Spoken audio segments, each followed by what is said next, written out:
Saya pikir sudah cukup bisa. Sampai akhirnya pindah ke tempat baru dan ngerasa kayak orang paling bodoh. Awalnya yakin, merasa sudah punya pengalaman.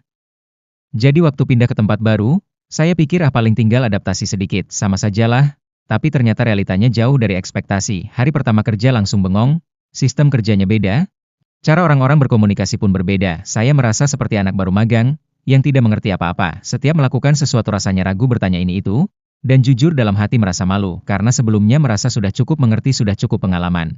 Tapi justru di titik itu saya sadar, pengalaman lama tidak selalu relevan di tempat yang baru. Skill itu penting, tapi kerendahan hati untuk belajar dari nol itu jauh lebih penting. Di tempat yang baru mulai dari awal lagi.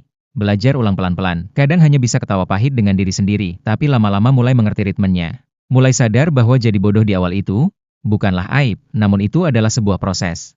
Proses menjadi lebih baik, lebih matang, dan lebih siap menghadapi tantangan berikutnya. Sekarang saya paham, setiap tempat baru bukan hanya soal adaptasi. Tapi juga soal membuka diri, merendahkan hati, dan siap belajar hal-hal yang mungkin belum pernah saya temui sebelumnya. Dulu saya pikir pengalaman masa lalu adalah tiket untuk langsung diakui.